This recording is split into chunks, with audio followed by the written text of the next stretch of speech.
Alright, good afternoon everyone. For the continuation, I'll be discussing the comparison of the three indices of central location, which is the mean, median, and mode. So this is one of the most fundamental topics in statistics, and understanding these three measures is crucial for interpreting any data set. So for our learning objective, at the end of this discussion, you'll be able to first define and differentiate the computational basis of the mean, median, and mode. Second, we can evaluate the impact of outliers and distribution shape on each measure. And lastly, we can select the most appropriate measure for summarizing a given real-world data set. So next slide, we have here defining the three indices. So let's start by defining our three core measures. While all three is trying to find the center of the data, they do so very differently. First, we have the mean. So the mean, often called the average, it is the mathematical center calculated by summing all the values and dividing by the count. It is the most common measure, but as we will see, it has a significant weakness. Next is the median. The median is the physical center. If you line up all your data points from smallest to largest, the median is the value sitting right in the middle, dividing into two equal halves. So finally, we have the mode. So this is the most popular center, simply defined as the value appears most frequently in the data set. So next slide is the strengths and weaknesses. So this table highlights the key differences and trade-offs between the three indices. So the most important row here is the second one, which is the sensitivity to outliers. So the mean is highly sensitive. One extremely high or low value can significantly distort the average.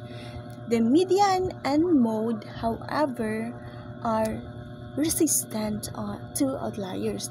So the third row shows data type used. So the mode is the most flexible. It is the only option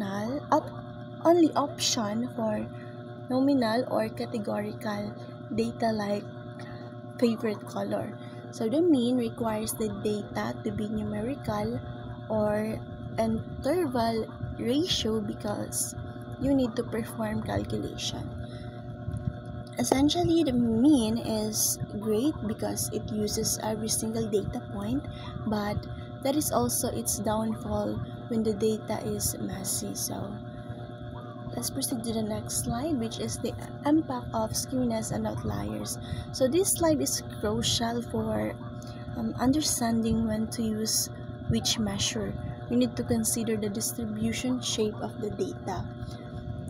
So we have here the image. So if you can see here, if data is symmetrical, like the middle graph, the mean, median, and mode are all right on top of each other.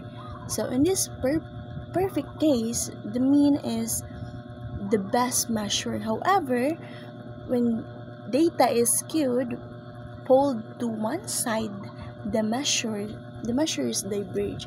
So look at the right skewed graph. So the few extremely high values in the long tail pull the mean upward. So in this scenario, the median is closer to the bulk of the data and is therefore a much better representative of the typical value. So the rule of thumb is this: whenever you have extreme values or skewed data, choose the median. So next slide, let's try to apply it in the real world. We need to choose we need to choose what application we'll use. So let's apply this in real world data because context determines the right choice. So first example is we have here, consider household income. So this data is almost always right skewed because most people earn a moderate income, but a very small number of individuals earn millions. If we use the mean, those few billionaires would inflate the average, making it misleading. That's why governments and economists almost always report median income. So example number 2 is for favorite color. Since the data is categorical, we can calculate the mean or median. Our only choice is the mode to find the most popular answer. So finally, for something like student heights, our example number 3, which is usually symmetrical, the mean is perfectly appropriate because it is the most mathematical precise measure. So next slide, to conclude, our discussion today has shown that there is no single best measure for central location. Each has a specific rule. The mean is mathematically superior but statistically vulnerable, while the median is statistically robust. It's the safer choice for messy real-world data, and the mode is essential for our numerical data. So our final takeaway is this: the selection of the central location index is not arbitrary. It is critical decision in data analysis that must be guided by the data type and the distribution shape. Always look at a visual presentation of our data before you calculate its center. And that's it for my part. I hope you have learned something. Thank you.